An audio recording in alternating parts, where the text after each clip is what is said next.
Olá, pessoal, bom dia. A gente já vai começar. Daqui a 3 minutinhos a gente provavelmente já começa o webinar. Sejam bem-vindos todos.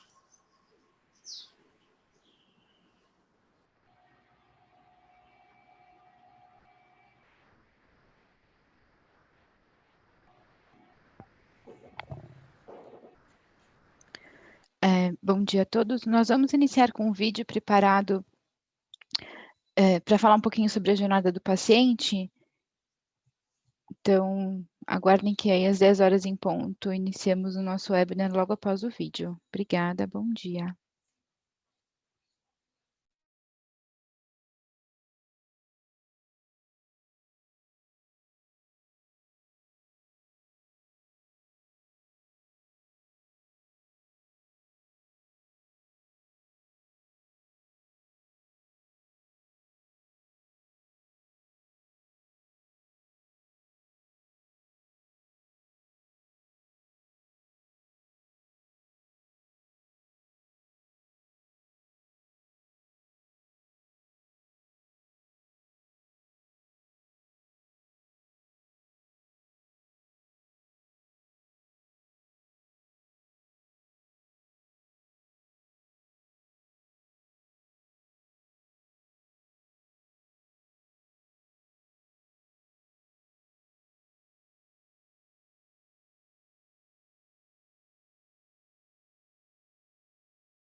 Bom dia, pessoal. Mais uma vez eu gostaria de agradecer a presença de todos aqui.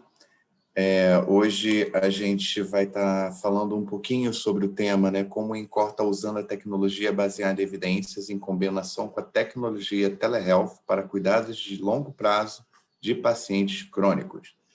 Hoje aqui com a gente, para poder participar desse webinar e trazer bastante informação aqui para a gente tem a Camila Parente, a Gisele e eu, que vou estar aqui acompanhando todo esse processo e falando um pouquinho desse tema e tudo mais, e moderando aqui junto com as meninas aqui, tá bom? Só para contextualizar um pouquinho para vocês, um pouco dessa parceria, como é que a gente está conduzindo todo esse processo aqui e como que esse webinar vai ser feito. A Elsevier e a Spectator Healthcare Technology uniram forças para melhorar o acesso à saúde em termos de conteúdo médico baseado em evidências integrado com a tecnologia telehealth. Muito além dos aplicativos de saúde digitais atuais, a cooperação entre empresas abrange estágios que vão desde cuidados preventivos e cuidados primários remotos até o suporte a pacientes crônicos e idosos. Nessa parceria, a Elsevier, o conteúdo da Elsevier de Patient Education é inserido no Spectator BD App. É uma solução da Spectator, onde a gente inseriu alguns dos nossos conteúdos lá. Alinhados a isso e com o objetivo de discutir e abordar as tendências de teleatendimento e o futuro da saúde, ambas empresas holandesas, Elsevier, uma empresa global de informações analíticas que gera 25% do conteúdo clínico mundial, e Spectator, uma empresa internacional de TI que fornece tecnologia de plataforma de telehealth e aplicativos para acesso integrado de saúde, decidiram criar uma série de webinars para discutir os benefícios da telemedicina e como essa modalidade integrada pode contribuir para melhorar a saúde global. Hoje, conforme eu falei anteriormente, a gente vai receber convidadas para compartilharem suas experiências e percepções sobre o tema, como o INCOR está usando a tecnologia baseada em evidências em combinação com a tecnologia telehealth para cuidados de longo prazo de pacientes crônicos. Aqui a gente tem a Camila. A Camila é doutoranda do Instituto do Coração, do INCOR HC, da Faculdade de Medicina da Universidade de São Paulo, mestre em Engenharia Biomédica pela Universidade Camilo Castelo Branco, especialista em unidades de terapia intensiva pela Sociedade Brasileira de Terapia Intensiva, fisioterapeuta graduada pela Universidade Estadual do Pará no ano de 2012. Além disso, a gente tem Gisele, fisioterapeuta, cursa mestrado profissional em telesaúde e telemedicina pela Universidade do Estado do Rio de Janeiro, é responsável pela área de negócios e pelos projetos de telemedicina e saúde digital da empresa holandesa Spectator no Brasil. E esse que vos fala, Vitor, gerente sênior de produtos da Elsevier Brasil, responsável pela implantação e integração de novas tecnologias principais prontuários eletrônicos do país. Nos últimos anos, tenho me dedicado à informática clínica, liderando o lançamento de soluções que fazem a diferença do profissional de saúde e na manutenção do conhecimento. Sou administrador de empresas com MBA em Marketing e Gestão de Projetos pela Universidade Cândido Mendes e especialização em Informática em Saúde. Obrigado pela participação de todos aqui. Com grande entusiasmo que a gente vem trazer um pouco de informação aqui para vocês. Espero que vocês aproveitem, o conhecimento sempre é muito vasto e vocês fiquem à vontade, a qualquer momento vocês podem utilizar a ferramenta do chat para enviar perguntas e aí assim que a gente abrir para perguntas e respostas, a gente vai dar continuidade e responder tudo aquilo que a gente puder, ok? Obrigado mais uma vez pela presença de vocês. Eu vou passar agora para a Camila. A Camila vai falar um pouquinho sobre esse processo que a gente está discutindo aqui. Camila, bem-vinda. Está com você. Vitor, eu acho que a gente vai precisar trocar, inverter a ordem. A Camila estava com problema no áudio, ela não estava conseguindo ouvir. Ela saiu e está tentando retornar. A Gisele vai dar uma ajuda. E aí eu vou pedir para a Gisele, então, colocar a minha apresentação, por favor, Gisele. E aí a gente inverte essa ordem. Então, muito bom dia a todos. Que bom que estão todos aqui. Estamos animados para compartilhar sobre esse projeto tão bonito, tão interessante de participar, que é o projeto que está acontecendo no INCOR, com a parceria da Spectator e da Elsevier. Gisele, você pode explicar um pouquinho antes do vídeo, só para a gente introduzi-lo? Perfeito. Bom, esse vídeo ele é uma apresentação para ilustrar justamente o case da Spectator e da Elsevier no INCOR, em um projeto para monitoramento de pacientes com marca-passo a partir da experiência do paciente, né? Então, a gente vai ver aqui uma simulação do que foi e do que está sendo esse projeto que leva o INCOR para dentro da casa dos pacientes através da tecnologia.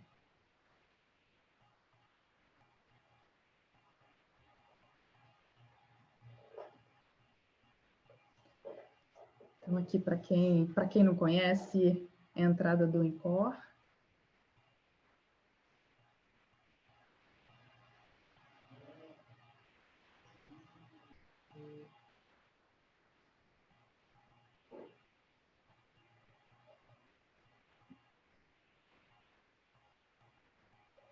Bom, então aqui a gente tem um homem, né? A gente está simulando um atendimento do paciente do marca-passo durante esse projeto. Ele está na sua casa, né? Ele está com o aplicativo BDApp, que foi customizado para o INCOR. Então, o INCOR tem uma loja na Google Play, onde os pacientes eles puderam fazer o download desse aplicativo, né? Esse aplicativo, ele contém o conteúdo customizado também da Elsevier disponível para realizar os exercícios recomendados pela equipe do INCOR, né? Esse conteúdo ele tem informações de cuidados médicos, né, baseados em evidências e também recomendações personalizadas para esse paciente. Pelo aplicativo, o paciente também se comunicou tanto por uma chamada de vídeo quanto pelo chat, né? Então, aqui a gente está vendo o próprio conteúdo, né? O paciente sentadinho ali, ele vai começar o exercício dele e ele acessa o conteúdo para ele poder fazer a sua prática diária, né? Então, falando um pouquinho mais, esse projeto ele teve início antes da pandemia e durante a pandemia ele foi ainda mais necessário para evitar tanto a exposição desses pacientes, né, de risco à contaminação e permitindo que, mesmo em isolamento, esses pacientes pudessem dar continuidade à rotina de tratamento deles na casa deles, né, na própria casa.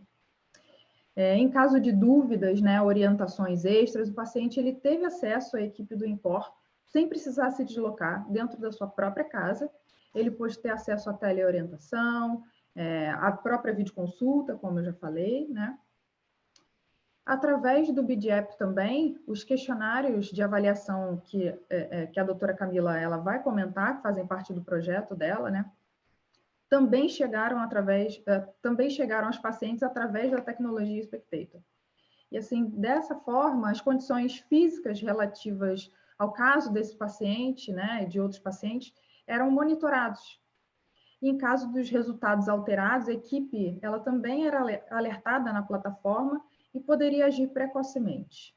No processo tradicional, né, esse fluxo ele passava por uma fila para agendamento de uma nova consulta, né? E o que o projeto quer validar também, uma das coisas que esse projeto quer validar, é que na maioria das vezes essa resposta que o paciente necessitava, ela podia ser realizada sem prejuízo de forma remota. E esse é um dos benefícios da saúde digital, né? Monitorar remotamente os pontos cegos em situações que não são cobertos por outros aplicativos de cuidados também. Então, a gente está levando aí realmente, né, a equipe e todo o suporte através de uma saúde conectada para o paciente sem prejuízo no resultado do tratamento dele, pelo contrário. Então, a gente conta aqui com alguns indicadores, né, que eram evitar as consultas médicas, fisioterapêuticas, também hospitalizações desnecessárias que pudessem ser prevenidas através de um contato mais próximo com o paciente, né, a própria humanização desse cuidado através da tecnologia.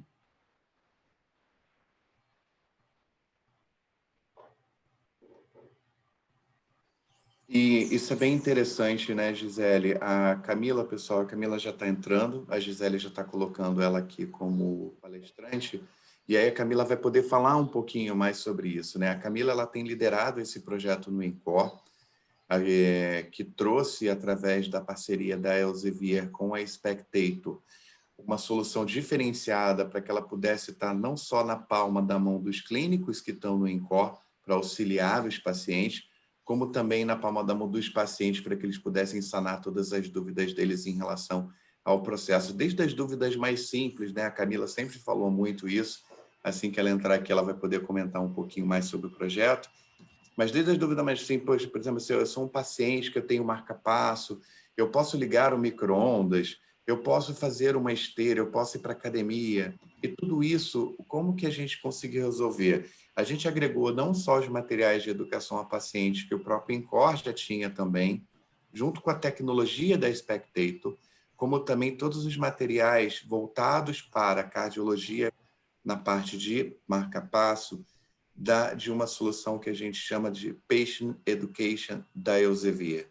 Então, essa solução, além de ela trazer não só folhetos educativos para orientar o paciente, não só no pré, durante ou pós-consulta, como também para que o paciente pudesse ter uma visão mais clara sobre qual é a condição clínica dele e como é que ele consegue efetivamente esse processo, né?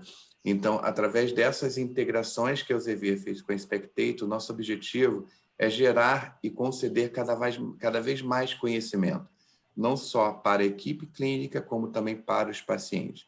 Essa solução de educação ao paciente integrado na Spectator, através do BDApp, justamente veio para resolver, tentar reduzir um pouco esse gap, né, sobre o que é necessário passar de conhecimento e o que é necessário que o paciente consiga consumir em termos de conhecimento para melhor qualidade de vida dele. E a gente sabe que podem ser pacientes crônicos, que podem ser como pacientes não crônicos, e isso vai sempre estar sendo acompanhado dessa forma bem produtiva, né? Vamos ver se a Camila já consegue entrar, Gisele. A Camila disse que ela já está no webinar, está pedindo só para ser Isso, inserida Vi, eu estou como... só tentando localizar ela aqui. Quem tiver perguntas também, a gente vai ter um momento para perguntas. Se quiserem já digitar suas perguntas, fiquem à vontade. Pronto, Camila, já coloquei. Desculpa, é que estava acabou entrando com outro nome, mas pode... Eu vou parar de compartilhar, Camila, aí você pode compartilhar a Não, tela do perfeito. projeto. Camila, a gente já fez uma breve introdução aqui sobre o projeto. A Gisele já apresentou um pouco como é que a gente caminhou, né, em termos da parceria, dos materiais de educação ao paciente, da Spectator através do BDApp, o quanto que a gente acredita que isso tenha auxiliado não só os pacientes quanto a equipe clínica, né, questão do cuidado. A gente sabe que a gente passou por uma fase aí, né, o projeto começou antes do processo da Covid, mas a gente sabe que no Covid a gente intensificou cada vez mais essa questão da telemedicina, né? Eu sempre tive um grande mentor aqui, inclusive que ele está aqui no webinar, que é o Dr. Renato Sabatini, que é o meu mentor, professor, meu coach, absolutamente tudo. Então, muito do que eu sei hoje eu devo ao Dr. Renato Sabatini. Ele está aqui presente e ele não deixa a gente mentir, né? É um grande defensor da telemedicina, sempre falou muito sobre esse processo. E eu acho que é bastante interessante a gente mostrar agora, através da Camila, como é que se deu esse processo efetivamente e os ganhos que a gente está tendo aí nisso tudo, tá bom? Bem-vinda, Camila, de volta. Agora é com você. Obrigada, gente. Desculpa problemas técnicos, né, que surpreendem a gente no meio do caminho. Eu vou compartilhar agora com vocês em relação a como foi a execução desse projeto, com essa grande parceria que, sem dúvida, está trazendo muitos benefícios para os nossos pacientes.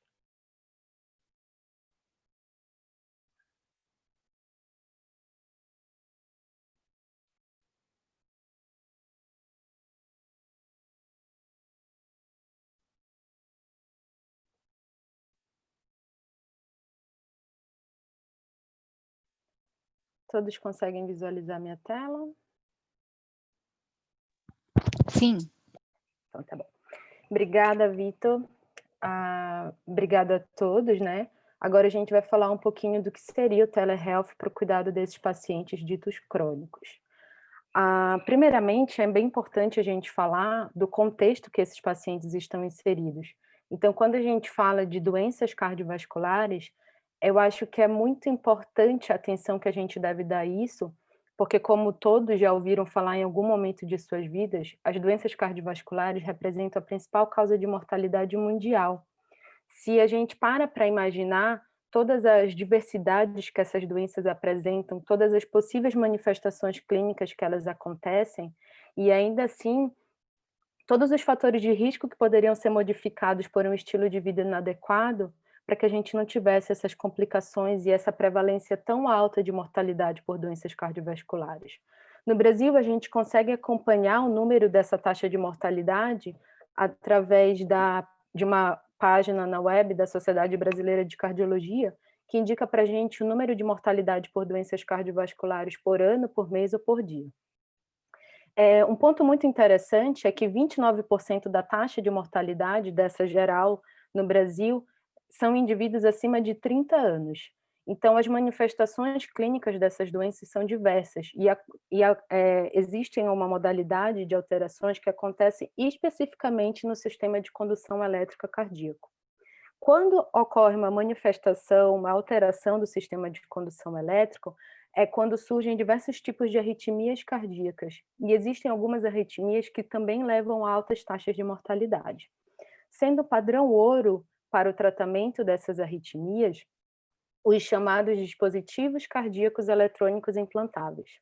Esses dispositivos, eles podem ser de 3 tipos. O marca-passo cardíaco, que é para o tratamento daquele coração mais fraco, bradicárdico, com uma frequência cardíaca baixa.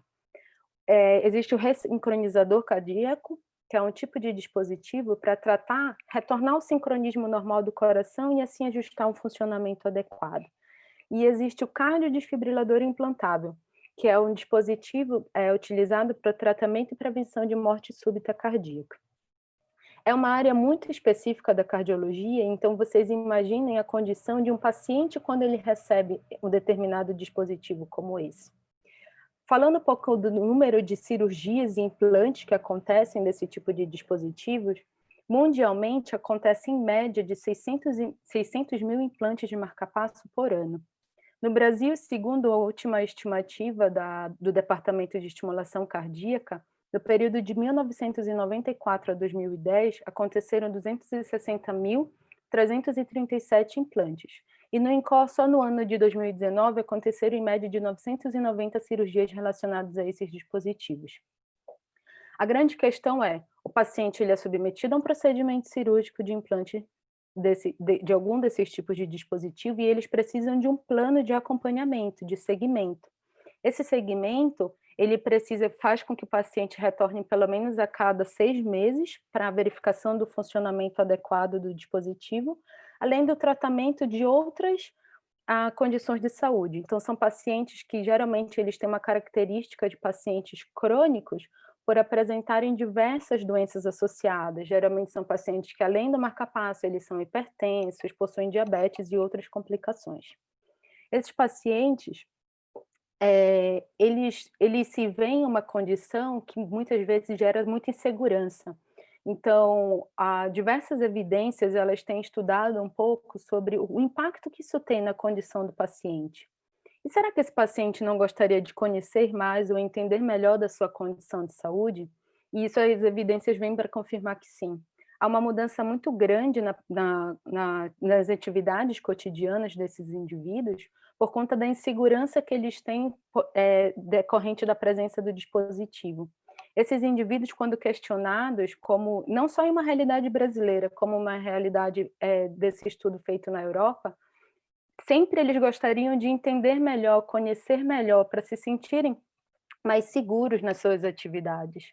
Outro estudo mostrou que sempre os pacientes eles apresentam mais expectativa de conhecimento do que eles realmente recebem de orientação. Então, esses pacientes eles gostariam de estar engajados, eles gostariam de ter uma compreensão maior sobre sua condição de saúde e sobre a condição que cerca em torno disso. Quando a gente fala dessa necessidade de conhecimento, esse estudo aponta um dado muito interessante, que a necessidade de engajamento dos pacientes, de gerar educação em saúde para esses pacientes, para eles se sentirem empoderados da sua condição de saúde, seguros na tomada de decisão e no controle, até mesmo na visão terapêutica, na necessidade do seu respectivo tratamento. Esses dispositivos, sem dúvida, eles salvam a vida desses pacientes, isso foi comprovado em vários estudos. No entanto, a presença desse dispositivo, ele é capaz de mudar um estilo de vida totalmente, por insegurança, como o Vitor mencionou, de uma situação, por exemplo, no manejo de aparelhos eletrodomésticos, por alterações de atividades laborais. A gente já teve um caso de pacientes que deixaram de trabalhar. Teve um caso muito peculiar de uma senhora que passava roupa e ela deixou de passar roupa porque ela entendia que o ferro elétrico gerava uma interferência no marca-passo. Ela acumulou durante 6 meses despesas para esperar a próxima consulta para poder receber a orientação de que ela podia continuar passando roupa e retornar na sua atividade, que era a sua atividade de trabalho. Além disso, esses pacientes, eles apresentam uma alta taxa de ansiedade e depressão por conta do medo desse desconhecido dispositivo, e muitas vezes eles restringem não só atividades de lazer, como atividades físicas. As evidências comprovam que é seguro, traz benefícios, mas esses pacientes, por medo, ou às vezes por falta de conhecimento, adotam um estilo de vida sedentário, que com isso traz outras consequências, acarretam em outros tipos de complicação, por conta desse sedentarismo, de uma pessoa que já apresenta uma complicação cardíaca. Tudo isso culmina em uma piora de diversos aspectos de qualidade de vida desses pacientes. Então, a partir desse conhecimento, a gente viu a necessidade de mudar. As vidas estão sendo salvas, mas de que forma nós podemos garantir que essas vidas salvas elas tenham a melhor qualidade de vida possível? Então, foi quando surgiu a necessidade de fazer intervenções, de gerar orientação e educação em saúde para esses pacientes, para os nossos pacientes. Só que aí surgiu um outro grande desafio. A gente está falando em um hospital terciário do SUS, que recebe paciente de todo o território nacional, em que a gente tem um fluxo altíssimo de atendimento nesse ambulatório, a gente recebe em média de 100 pacientes por dia.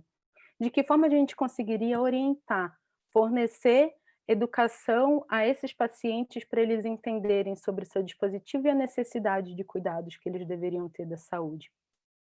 Foi quando a gente, então, acreditava que tínhamos como uma possibilidade de solução a utilização de intervenções educativas por meio de mídias sociais. E é uma prática reconhecida. A Organização Mundial de Saúde, ela reconhece, a partir de uma portaria desde abril de 2005, a utilização do e-health, né, ou mobile health, que são as práticas de saúde relacionadas à educação de pacientes através de aparelhos portáteis. E esses estudos e essas evidências vieram cada vez mais, elas estão em ascensão, o número de evidências que abordam sobre esse aspecto. E trazendo para a nossa realidade de cardiologia, em 2019, foi feito um guideline pela Sociedade de Cardiologia do uso dessa tecnologia para esses pacientes. Aí surge um outro questionamento, mas a gente está falando de pacientes do SUS, será que esses pacientes teriam acesso à internet? E aí eles fazem um apontamento muito interessante do aumento do acesso ao mobile, né, a celulares que as pessoas têm. Então, talvez essa seria uma forma de a gente alcançar o maior número de pacientes, alcançar mais pessoas que poderiam muitas vezes estar em ambientes que estariam isolados e teriam dificuldade de acesso a esse tipo de informação. Então, a grande questão era, será que o Mobile Health veio para mudar os cuidados de saúde? A gente acreditou que sim, e por sorte nossa, a gente encontrou grandes parceiros que também acreditavam que isso seria uma grande solução. Mas será que isso poderia realmente trazer consequências positivas para pacientes idosos, por exemplo? Aí esse estudo ele fez apontamentos super interessantes de diversas tecnologias que estão sendo utilizadas para promover a melhora de qualidade de saúde desses pacientes, seja por wearables ou outros tipos de tecnologia, para fornecer educação, fazer o acompanhamento e garantir que esse paciente, que muitas vezes, principalmente os idosos que têm uma condição de doença crônica, sejam acompanhados e tenham um segmento no seu tratamento, garantindo uma boa condição de saúde, mesmo quando eles estão distantes. A gente está falando de uma condição de saúde, muitas vezes, de uma pessoa que passa uma madrugada viajando para ter acesso a uma consulta, e que ela só volta a essa consulta daqui a 6 meses, e se ela perder essa consulta, daqui a 1 ano. Então, esses pacientes precisavam ser acompanhados, eles precisavam desse segmento. E as evidências têm comprovado que, sim, os resultados são satisfatórios em relação a isso. E hoje em dia, se a gente trazer isso ainda para um contexto atual, de uma pandemia, ele mostra que, além de permitir uma boa qualidade para esses pacientes, a gente garante uma segurança, diminuindo a necessidade do número de vezes que esses pacientes vão no hospital, diminuindo muitas vezes o custo que esses pacientes precisam para estar no hospital e garantindo, de certa forma, o isolamento. Eles se sentiram muito seguros, a experiência que a gente tem é que esses pacientes se sentiram muito seguros em continuar recebendo informações, continuar sendo acompanhados, ainda que eles estivessem em casas, por uma equipe que eles acreditavam e confiavam, como era a equipe do INCOR. Então, aqui fazendo um breve histórico de onde surgiu essa nossa linha de pesquisa, inicialmente na unidade clínica de estimulação cardíaca eram feitos vários estudos de grande relevância científica, mas muitas vezes focados nos aspectos clínicos ou nos aspectos relacionados ao funcionamento do dispositivo cardíaco. Até que chegou o ponto que viu que era necessário olhar para esse paciente e todos os aspectos psicossociais e de estilo de vida que eles estavam envolvidos. Foi quando surgiu uma linha de pesquisa chamada Comfort, em que formou uma equipe multiprofissional, em que foram feitos vários estudos, várias teses, com o objetivo de melhorar, promover a melhora de qualidade de vida desses pacientes.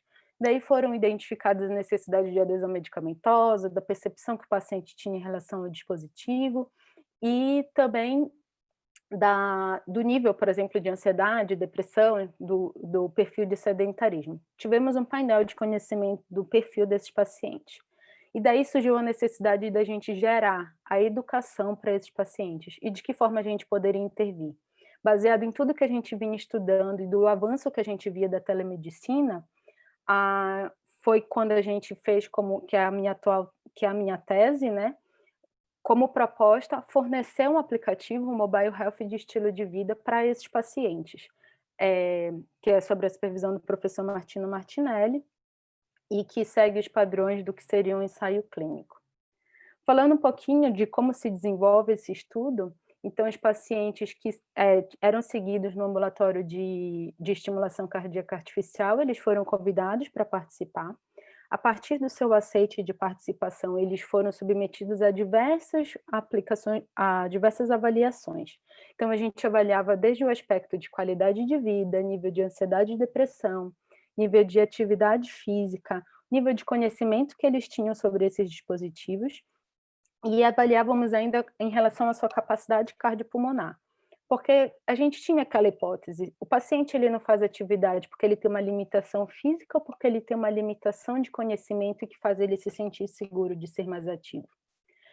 Feito isso, a gente dividiu, randomizou em 2 grupos, o grupo controle continuou fazendo o acompanhamento a nível ambulatorial, e o grupo intervenção, ele recebeu o aplicativo, que foi o aplicativo que a Gisele demonstrou através do vídeo, que nós fomos agraciados com uma grande parceria com a Spectator e a Elsevier, e esses aplicativos a utilização desse aplicativo é a fase atual desse estudo. Esses pacientes estão recebendo as orientações relacionadas a aspectos gerais de saúde, orientações relacionadas a aspectos específicos dos cuidados e das condutas que eles podem ter frente ao uso do dispositivo cardíaco, e um programa de atividade física para ele ter um estilo de vida mais adequado.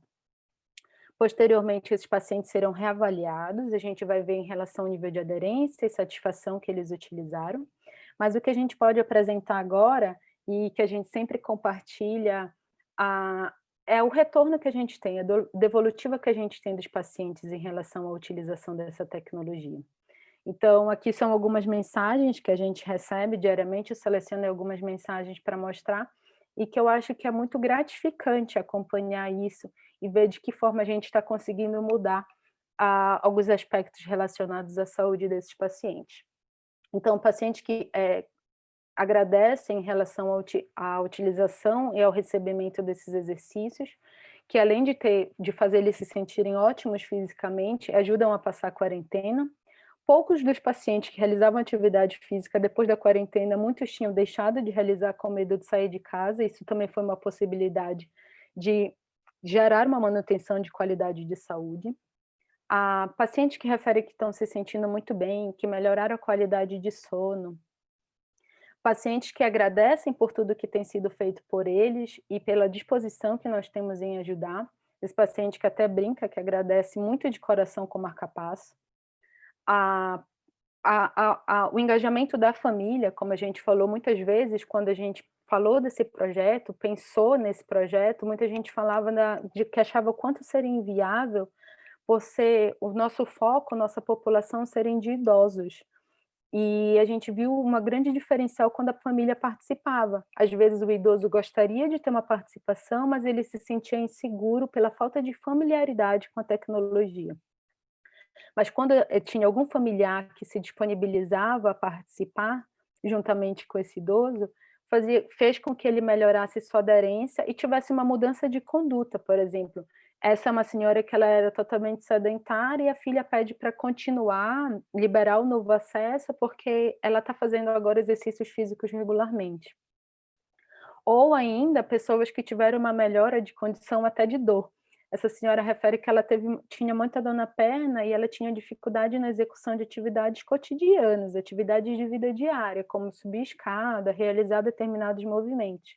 E ela fala que, acredite, mas depois dessa atividade, depois das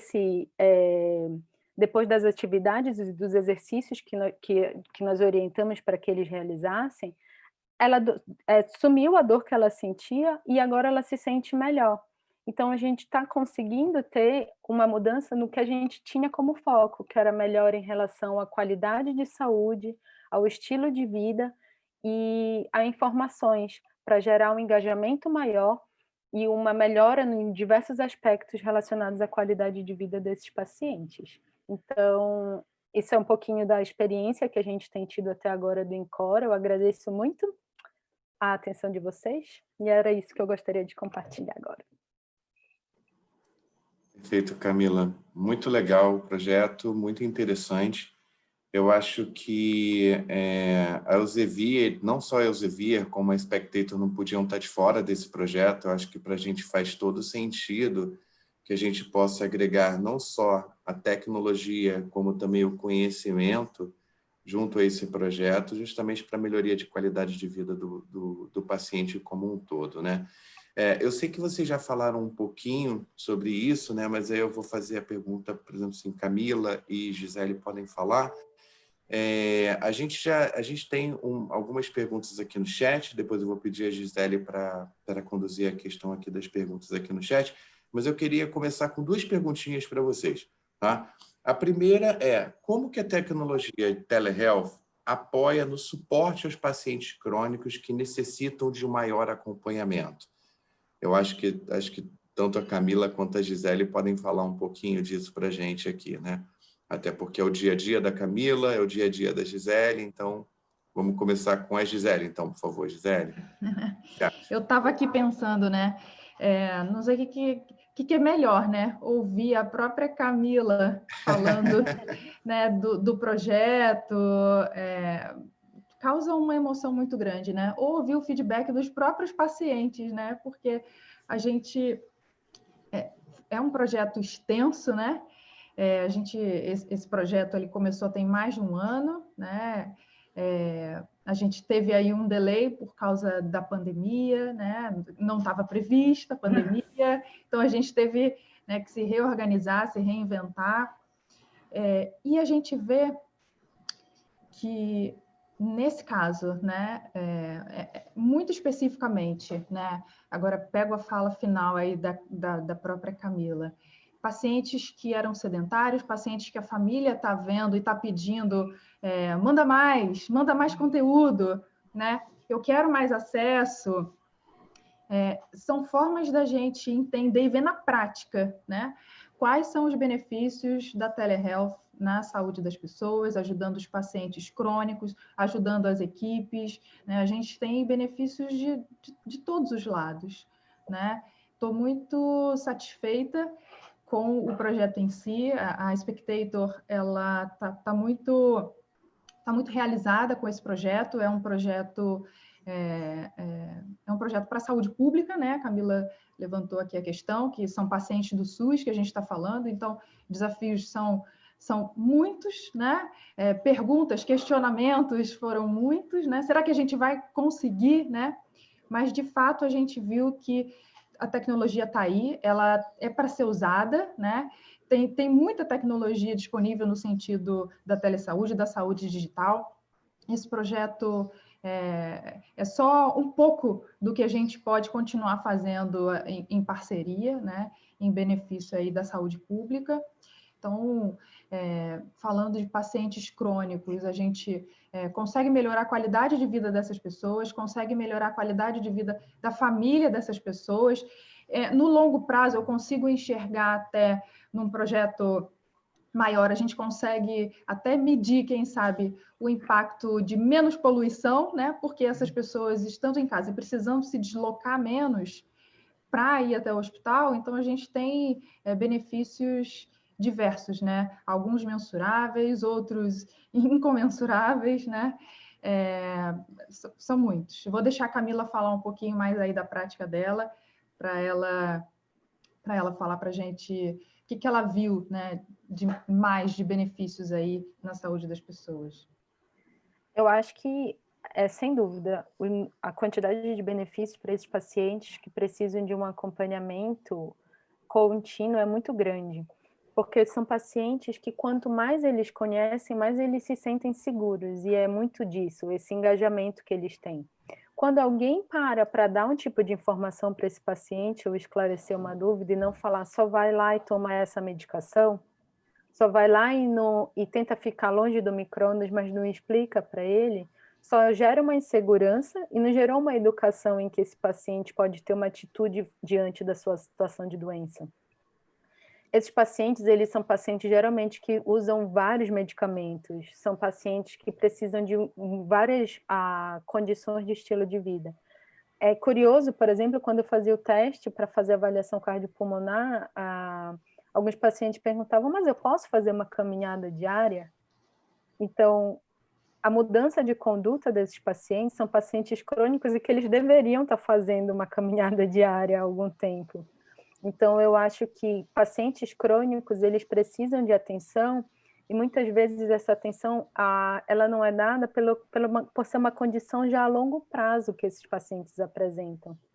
E cada vez que eles recebem um pouco de acesso a uma informação vinda de profissionais de um hospital que ele confia, a conduta dele passa a ser diferente.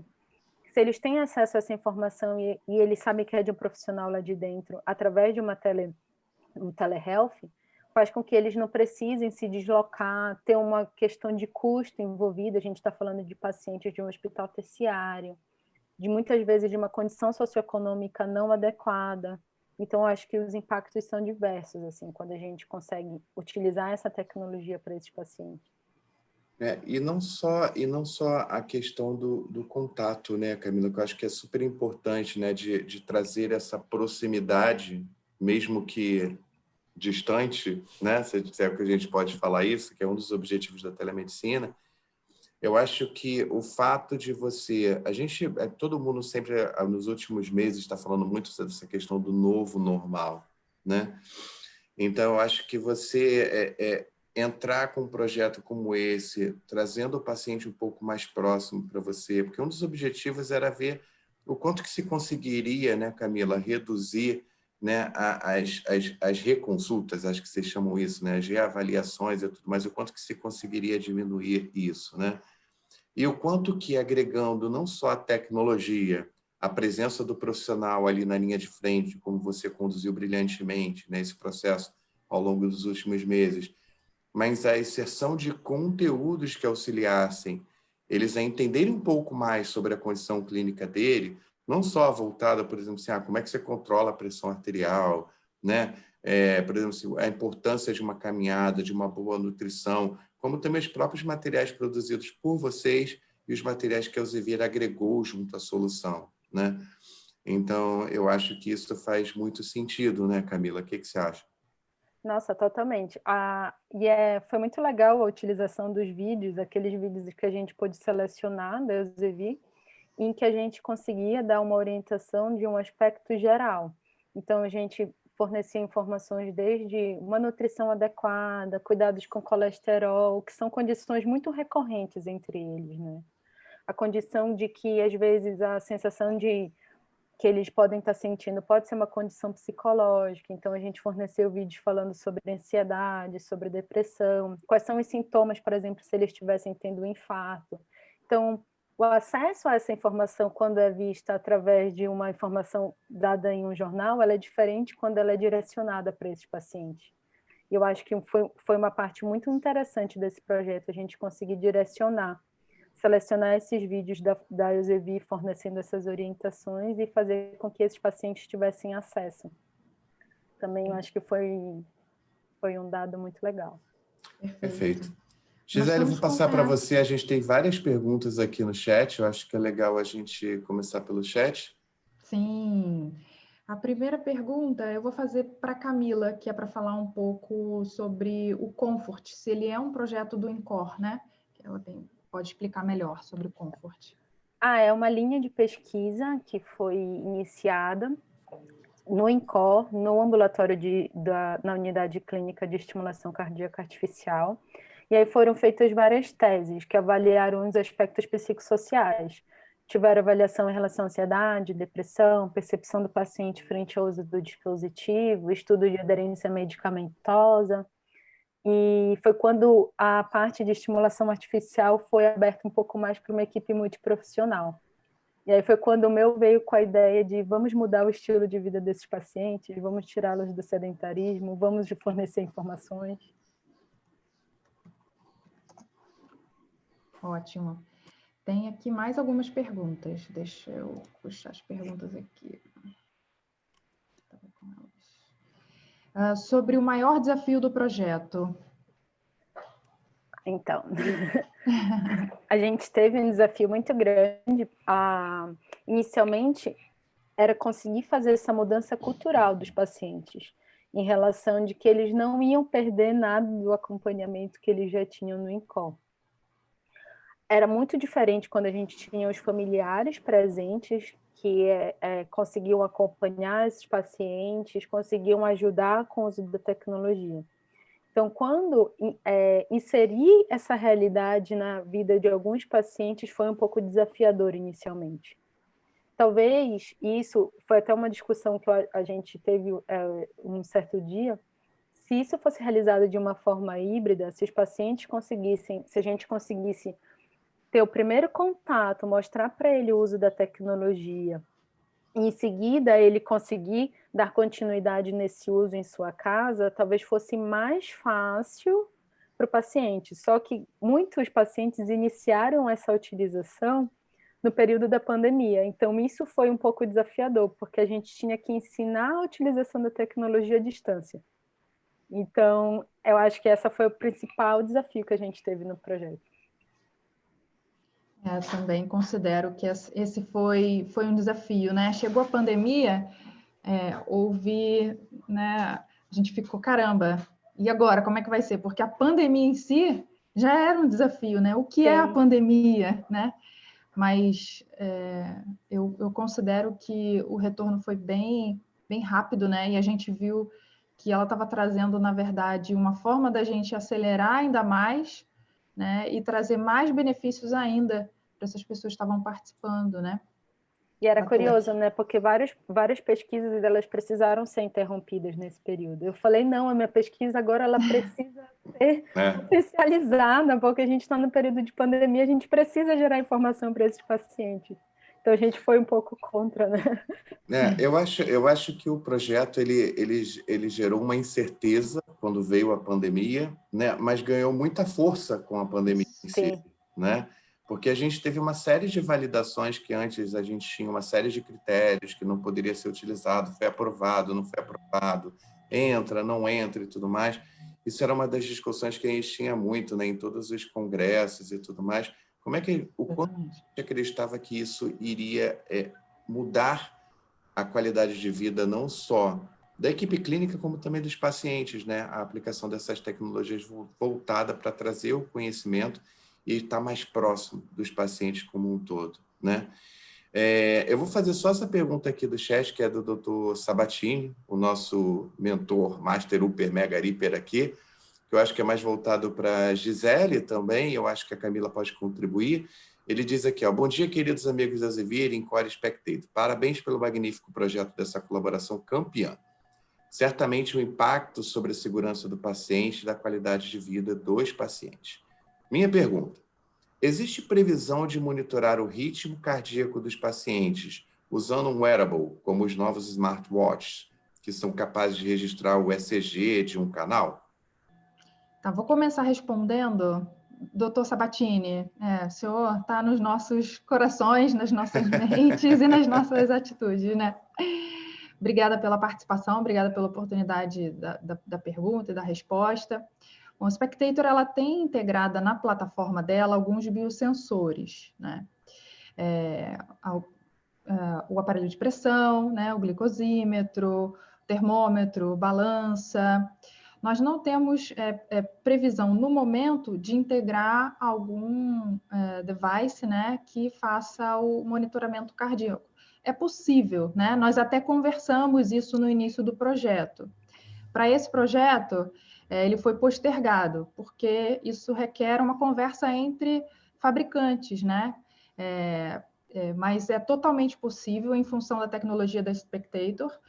Estamos abertos para integrar outros devices, né? Se tiver algum case que necessite integração, converse conosco, tem o meu contato, é fácil conseguir o meu contato, posso deixar meu contato também, mas no momento nós não temos previsto integração com formas de monitorar o ritmo cardíaco. Não sei se a Camila tem alguma informação sobre algo que já exista no mercado, né, ou em pesquisa. Existe um tipo de monitoramento dos devices remoto, que é o home monitoring, que eles conseguem captar as informações e a presença de arritmias dos dispositivos cardíacos e mandar para uma central. No Brasil ainda é pouco utilizado, até por questão de nível de cobrança, de como seria a notificação do médico em relação a isso. No princípio, a gente tentou discutir o quanto seria viável tentar utilizar essa tecnologia. Não foi muito possível em relação à utilização em si. No entanto, os nossos pacientes, eles possuem a presença do dispositivo cardíaco, eles têm uma memória. Então, a gente vai utilizar como um dos desfechos se teve a presença de algum tipo de arritmia cardíaca registrado no próprio marca-passo. Isso é um desfecho que a gente vai conseguir avaliar. Não é de um wearable externo, mas é do próprio device que a gente vai aproveitar desses pacientes. Já que a gente propôs informá-los e moldar o estilo de vida, a gente quer mostrar que isso não gerou alterações do ritmo cardíaco, por exemplo, ou a ocorrência de novas arritmias cardíacas. Então, a gente vai pegar esse registro do próprio marca-passo. Excelente. Tem uma pergunta de Yuri aqui. Parabéns pelo projeto. Maravilhoso ver a melhora na qualidade de vida dos pacientes, mas gostaria de ouvir um pouco sobre como vocês avaliam o uso de tecnologia na medicina brasileira atualmente. E eu vou emendar aqui com uma outra pergunta também de Yuri, né? Por causa da pandemia, a telemedicina foi liberada no Brasil. O que vocês acham que precisa ser feito para que a telemedicina seja mais ampliada também no Brasil? Acho que todos podemos responder, né, sobre essa pergunta. Vou começar respondendo, então. Fica à vontade.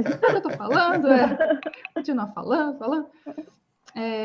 Bom, uma das formas que a gente encontrou, né, de usar mais a telemedicina no Brasil foi buscando projetos em parceria. E hoje a gente está apresentando aqui uma forma de mostrar para as pessoas, né? Uma coisa que a gente, na Spectator, sempre conversou, né, sobre isso, porque a Spectator está em outros países no mundo. E existia essa barreira, né? Mas no Brasil, né, o conselho não liberou 100%, né? Os médicos, eles não querem começar tanto, os profissionais de saúde estão na dúvida, não sabem se podem, se não podem, querem, mas, né? Enfim, o que vamos fazer quanto a isso, né? Porque tá aí, vocês viram os benefícios, e essa foi uma forma que a gente encontrou de mostrar, olha, é seguro, é útil, né? Tem muitos benefícios se for usado da forma correta, né? Então, essa é uma das formas, e o que a gente acredita é que quanto mais a gente usar de uma forma correta, quanto mais cases a gente tiver, melhor a gente consegue alavancar a telemedicina no Brasil, né? Então, a gente ainda considera que está um pouquinho aquém, mas isso não é um problema de tecnologia. Não é. Definitivamente a tecnologia existe, está aí para ser usada, é uma questão cultural. Mas a gente chega lá. Sim. Eu acho que o grande desafio é essa questão cultural. É muito fácil a gente imaginar essa tecnologia aplicada em alguns contextos, alguns aspectos sociais, mas eu acho que esse período da pandemia veio justamente para facilitar, para tornar acessível, e as pessoas, devido à necessidade, terem conhecimento e quererem mudar esse paradigma, mudar esse conceito culturalmente de, nossa, o quanto a telemedicina pode sim me ajudar. O quanto eu posso continuar tendo uma qualidade no meu atendimento através da telemedicina. E aí eu acho que isso agora, com certeza, esse período da pandemia e o aumento do número de evidências em relação à telemedicina vai ser um divisor de águas em relação a esse contexto. Não, é uma opinião muito pessoal minha, né? Eu acho que não tem mais volta. Sim. É uma opinião muito pessoal minha, né? Em todas as discussões que a gente sempre teve, não só internamente na Elsevier, quanto externamente, nos congressos e tudo mais, isso sempre foi muito levantado, né? Não que, de repente, a gente não acredita que, sabe, a relação médico-paciente, a proximidade, o contato, né, do clínico, do médico, do enfermeiro e tudo mais, não seja, são super importantes, certo? Só que em determinadas situações, como essa que o projeto, né, da Camila, em parceria com a Elsevier, a Spectator trouxe, provam o quanto eficaz a aplicação da tecnologia pode ser em relação ao cuidado, principalmente dos pacientes crônicos e tudo mais. A gente teve inúmeras lives na própria Elsevier, onde a gente teve vários questionamentos que, assim, as pessoas estavam com medo de sair de casa e pacientes que precisavam dar continuidade ao tratamento não estavam indo suas consultas de rotina. Sim. Né, Camila? E eu acho que a gente conseguiu meio que driblar isso com o projeto do INCOR, né, Camila? Então, acho que não só trazendo informação para o paciente, trazendo uma proximidade virtual com o paciente também nesse sentido, né? Eu acho que isso auxiliou bastante. Espero que a gente tenha respondido a tua pergunta, isso, Anine. Eu gostaria só de pegar mais um gancho aqui, Gisele, se você não se importar. A gente tem 5 minutinhos antes de acabar a nossa live aqui, e tem uma pergunta aqui da Cláudia Toledo, que é uma grande referência aqui para a gente nesse processo como um todo. Com certeza. Né? E o que você recomenda para alguém que queira começar um projeto de acompanhamento e engajamento remoto de pacientes? Primeiro comece, por favor. A gente precisa de muitos projetos nesse sentido. Não tenha medo dos desafios, comece. Os desafios são muitos. Mas eu acho que é justamente ver quais são as estratégias. Teve um webinar muito interessante da Elsevier que mostrava esse uso da telemedicina, e eles falavam muito sobre isso. O que o paciente quer ver, o que é amigável para o paciente entender e visualizar. Então, às vezes, a gente tenta se colocar um pouco mais no lugar do paciente para pensar quais as estratégias vão conseguir alcançar de uma forma melhor esses pacientes. E aí, assim, eles se sentem mais seguros, eu acho que eles se sentem mais familiarizados, para daí gerar uma mudança de comportamento, uma mudança cultural, e permitir com que eles tenham o acesso a essa informação, o engajamento em relação a essas informações e os cuidados necessários para a sua saúde. Perfeito. Gi, você queria acrescentar alguma coisa? Eu iria aproveitar e pegar a pergunta, né, de Sonini, que pergunta sobre os limites da telemedicina, né? Queria que a Camila ela ajudasse a gente a responder aqui, né? Porque a telemedicina, né, a gente já falou, ela está aí, as tecnologias estão aí. Quem coloca os limites, né, são os próprios profissionais, não falando dos limites negativos, mas até onde o serviço que eu presto, ele pode ser usado pela telemedicina, né? Ele pode ser feito até à distância, né? O que é o momento de dizer para o meu paciente, olha, eu preciso que a partir de agora você venha aqui, né? Porque remotamente eu não consigo dar continuidade a esse tratamento, né? Então, eu queria ouvir da Camila, que teve essa experiência, né, na prática, com esse projeto, o que ela poderia dizer que seriam os limites da telemedicina? Eu acho que um ponto bem importante, primeiro, de elucidar é que, na verdade, a telemedicina, ela não é a telehealth, né, que a gente considera uma condição geral de fornecimento de condições de saúde, ela não veio para disputar com a outra, ela veio para agregar. Então, às vezes, é uma continuidade de tratamento que, inicialmente, ele vai ser presencial. Por exemplo, tem muitas evidências agora mostrando da reabilitação cardíaca através da telehealth. Então, um dos aspectos que era muito difícil para alguns pacientes em relação à aderência, por exemplo, da reabilitação cardíaca, é a locomoção, é a disponibilidade de tempo de conseguir sair do trabalho e se direcionar a uma unidade. E, às vezes, adequar essa rotina, que foi o que um paciente falou, eu não faço atividade física, e se você me falasse, venha aqui para o INCOR toda semana, 3 vezes por semana para a gente fazer essa atividade, eu provavelmente não conseguiria.